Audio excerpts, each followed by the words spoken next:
the NBA playoffs starting today, I decided it was only right for me to give my first round predictions for each series.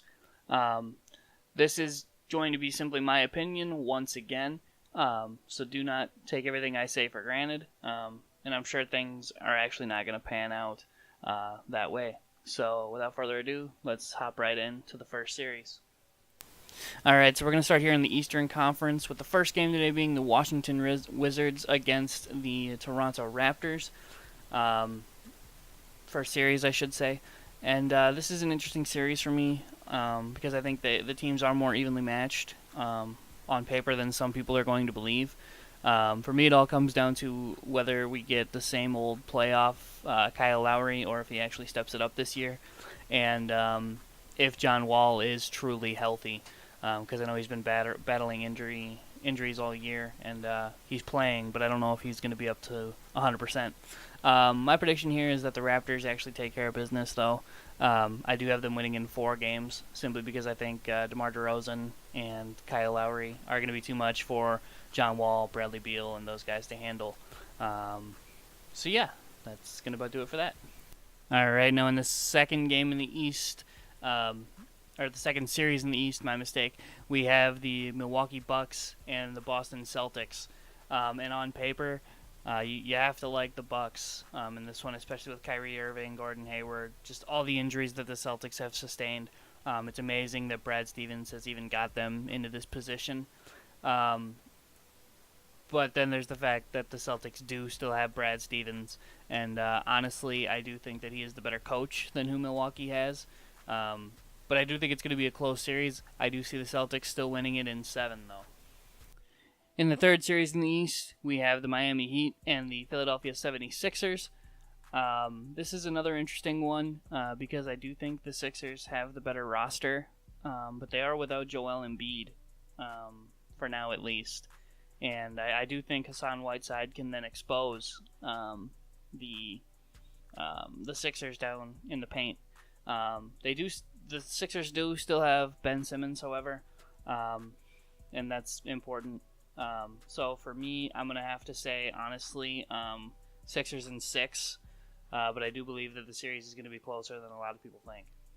All right, now in the fourth and final series in the East, we have the Indiana Pacers and the Cleveland Cavaliers. I think too many people are looking into the fact that the Cavaliers are a 4 seed. They do still have the best player in the freaking world on their team. So LeBron James, I think, takes care of business in this series. There are going to be some close games, though, especially with Indiana having Victor Oladipo, the most improved player in the league.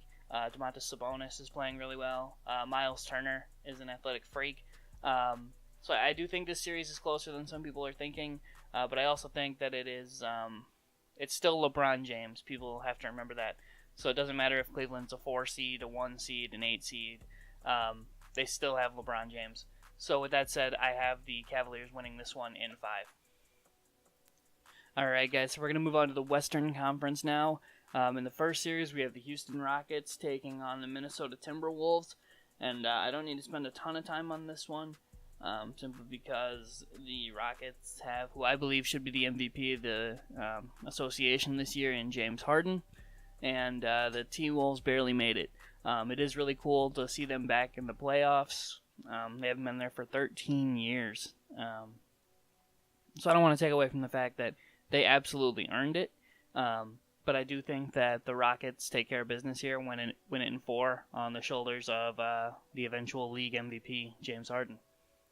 All right, so now in the second series in the West, we have the San Antonio Spurs taking on the Golden State Warriors.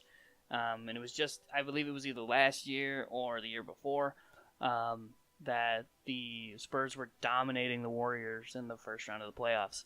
And then it was unfortunate that Kawhi Leonard got injured. I don't see that happening again this year, especially because Kawhi, for whatever reason, just isn't playing. He's been cleared by everybody to play. It just seems like he doesn't want to play, and that's kind of unfortunate because the Warriors are either going to be without Steph Curry or they're going to have Steph Curry, but on a very limited basis. With that being said, I have the Warriors winning this one in 5. I do think that the Spurs take one at home, but other than that, I do think the Warriors just have the better team. All right, now in the third series in the West, we have the Portland Trailblazers and the New Orleans Pelicans taking the court. And this is another interesting series because I think that if DeMarcus Cousins was in, the Trailblazers would absolutely get bodied by the Pelicans just because they don't have the bigs to pair with them. But then you look at the Blazers, and they do have Damian Lillard, who is a surprising, or like an underrated MVP candidate. I mean, look at what he did for that Trailblazers team this year. And I do think that he's a better player than Drew Holiday. Drew Holiday's been playing out of his mind lately, but I do think that Damian Lillard is the better player. So for that reason, I have the Blazers winning it in 6. The Pelicans definitely give them a couple headaches, especially with Anthony Davis, arguably one of the, if not the best power forward in the game right now. But Blazers in 6. So now in the final series in the West, we have the Utah Jazz taking on the Oklahoma City Thunder. And if I'm honest, the Oklahoma City Thunder are probably one of the most underwhelming teams of the year. They have Russell Westbrook, who is a triple-double machine.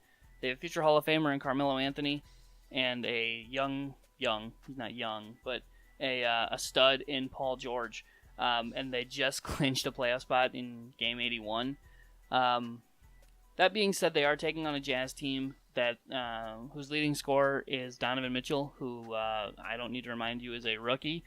That being said, I do think it's going to be a close series. I just think the inexperience of the Jazz in the playoffs is going to come back to bite them.